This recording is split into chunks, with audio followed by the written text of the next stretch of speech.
Hello everyone, welcome you all.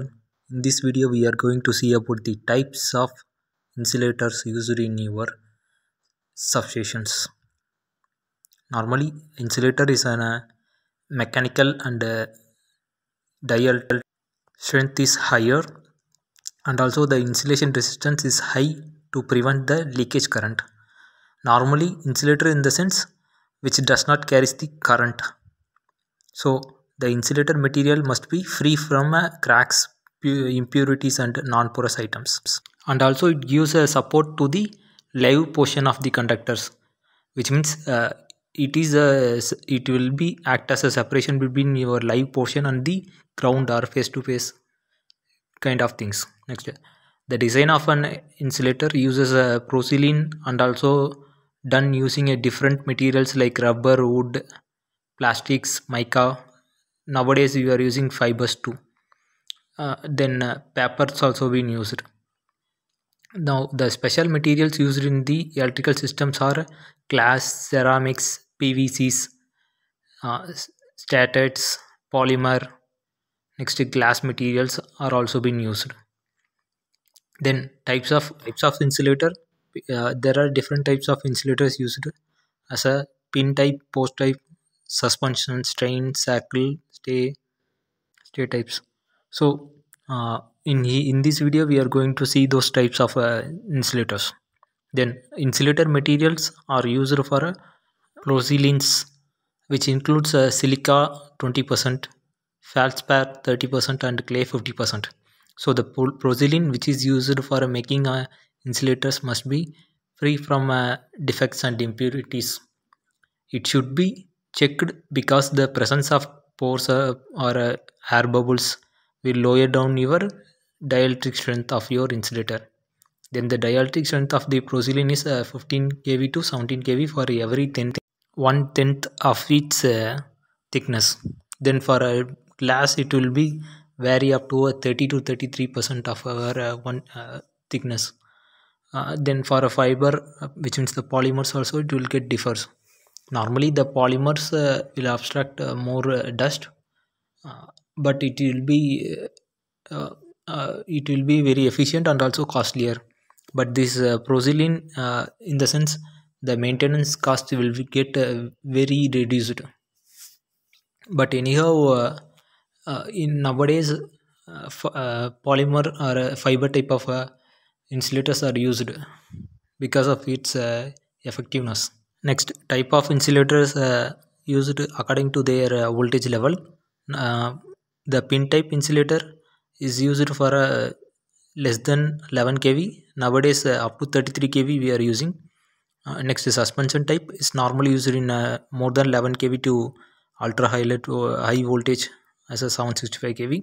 Next, strain insulator used for more than 33 kV of your voltage. Then shackle insulator used in less than 33 kV of your voltage. Next, post insulator is a supporting insulator which is commonly used in more than 11 kV of your voltage. Next, stay insulators are used in less than 11 kV of your voltage. Normally, according to their voltage level, we can separate these insulators types, and also the area or location which we are using the corresponding insulators. So coming up to the pin type insulator. Normally the pin type insulator consists of a single or multiple shell that mounted on the spindle to be fixed to the cross arm. Multiple shells are provided to obtain a sufficient length of leakage path so that the flashover between the conductor and the pin type insulator is increased. It is used for a transmission and distribution of electric power up to 33 kV. Beyond 33 kV, if you are using this pin type means automatically the cost will increases according to their level. Then advantages. Pin type insulator has a high mechanical strength and it has a good creepage distance. It is used in your medium level voltage of your distribution lines. Then the construction is very simple and requires a very less maintenance. Then the can be vertically used or horizontally can also be used. Then coming up to the disadvantages part. So as I said, it can be used up to 33 kV of our operating voltage. If the voltage kV is increasing, which means more than a 33 kV means in that time it becomes uneconomical, which means the cost of your insulator will get increases beyond the voltage level increasing. Second is this pin type insulator can only used in your distribution line of your systems, mostly in your medium voltage level of your system. This is the construction of your pin type isolator. At the top, groove for conductors, which means placement for the conductor is given. Then the petticoat, which means the cementing layer and the porcelain petticoats are surrounded by it, and bottom will have a galvanized steel pins. So normally the conductor carrying current will be placed at the top, and the distance between the conductor and the ground is covered by the insulators. This is the pin type insulator which used in your substations. Next part, coming out to post insulator. Post insulators have a higher number of petticoat and also uh, having a height more compared with the pin type insulators. So post insulator in the sense it is a supporting insulator which can be used in a single stack or a multi stack level also. Then it is suitable for a lower voltage and also for a higher voltage systems.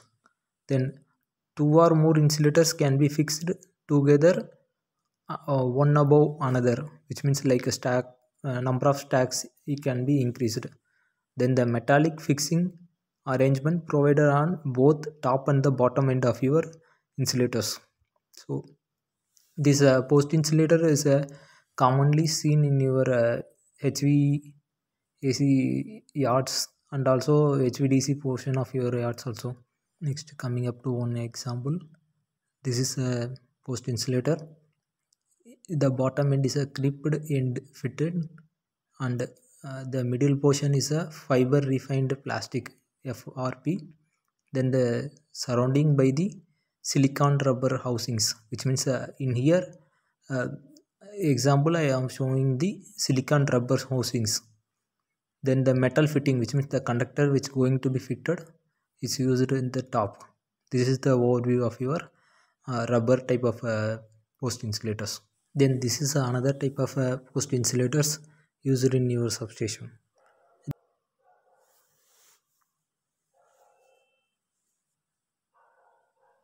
Next is your suspension type of insulator. Suspension type in the sense you can, in the name itself you can understand that it is a hanging type of insulator used in the protection of your overhead line transmissions. Then generally it is made up of a porcelain materials that including a single or multi stacks. It is a stack in the sense it is a insulating disc which is hanging on your tower, and it can be used more than a number of stacks.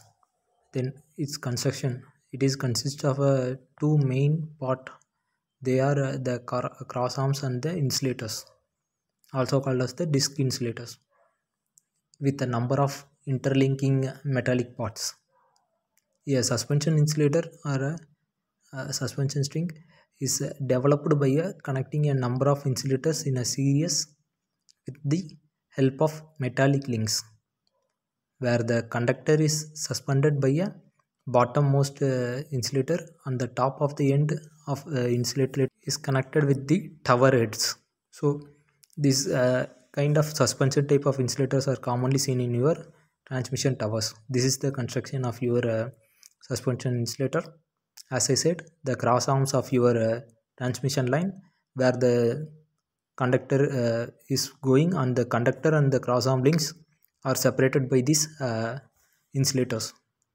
So the disc type you can able to see at the bottom, sorry, at the middle. So it is consist of a units, which means the first unit, then the metal links, and the last unit. First unit where the cross arms are connected, last unit where the mm, conductor is connected, and the middle is the linking portion. So this is a single stack of your disc insulators. It consists of a cement sand which is inside your material and covered by a porcelain. Then iron caps which is connecting one disc to another disc, and the iron pins are also been used for connecting a one disc with another disc. So it will carries one single disc can protect up to 11 kV to 15 kV. So likewise, for example, I'm saying for 66 kV, it need a six number of disc series discs to be connected. Likewise, for 220 kV, it will comes with some of the calculations. Next advantage: each suspension disc is designed for a normally 11 kV, which is higher than up to 15 kV, and uses a number of discs as per your voltage level. If any one of the disc in a suspension is damaged, it can be easily replaced. Then the mechanical stress of your insulator is very less, as it is a very flexible. Then the current carrying portion should be carry or absorb some of the height according to the tower calculations, so that the face-to-face faults or face-to-earth faults can be avoided. Coming up to disadvantage part, suspension insulator or string little costlier than the pin and post type insulator. Then the suspension strings requires more height of supporting structures, because it's need a very much ground clearance. Then the amplitude of free swing of the conductor is very large in a suspension insulator. Hence, more spacing between the conductors should be provided. Then coming up to the next insulator strain.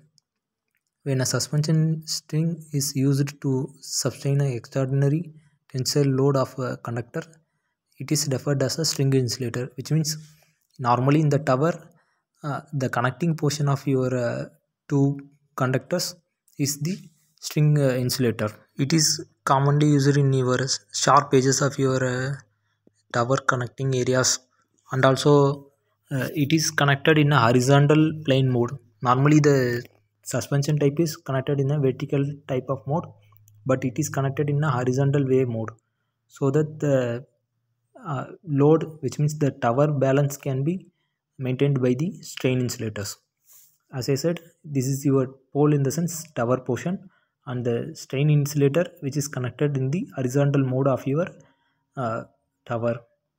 Then the conductors can be connected in the strain insulator, and the conductors, which means the strain insulator which connects the two towers, which means two conductors in a by a linking portion. Then coming up to shackle insulator. Shackle insulator is occurs in a small size on a overhead distribution systems. So, as specified in a distribution line, the metallic strip used to connect the shackle insulators. Then this insulator has a bearing capacity of up to 33 kV voltage. Then in a circular turn or a bend portion, these shackle insulators can be used. So, shackle insulator in the sense, yes, small wheel type insulator which is used in your turning portion or a bend portion of your conductors, so that the turns or bending curves can be made.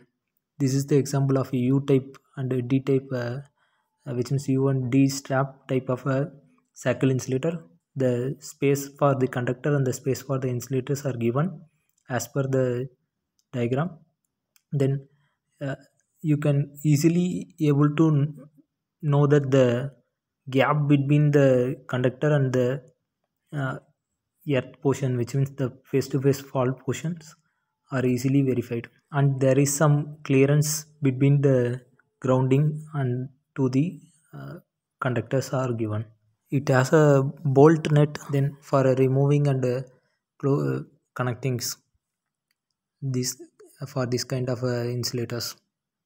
This is the example of your cycle insulator used in your substations. Then stay type insulator. This insulator is known as the egg insulator because it look like a oval or rectangular shape. These are commonly seen in your lower voltage, which means uh, between a normal operating voltage in our home to up to a 11 kV system. You can see this state type insulators in our day-to-day streets. There is a post lamps will be there. In that the grounding wires are given. So the when you see that the grounding wires, in between the grounding wires there is some of the uh, disc or some of the oval shape connectors will be connected between them. That is your stay insulators. Then specification: stay insulator is used only in your distribution lines. It occurs in a small size as a compared to a other insulator. uh, it places between the line conductor and the earth. Then the insulators can work as a protective device for some of these sudden or voltage changes. So this is the example of your stay type insulator. And the stay wires, it is placed between the stay wires to the earth. So it just consists of a small gap only, and this is connected between the uh, live portion of your conductor and to the earthing portion. This is the example of a strain type of insulators. So in here, the strain insulator is connected in the horizontal portion of your tower cross arms. Then it connects the two line, which means a single line, which is connected by a jumper. Because the in a long line we are not able to get a that much accurate lengths. So these are all the some of the types of insulators used in your substation. Hope you all understand. I think so. See you in next video. Have a nice day. Keep sharing your knowledge and gain your knowledge. Nandri vanakkam.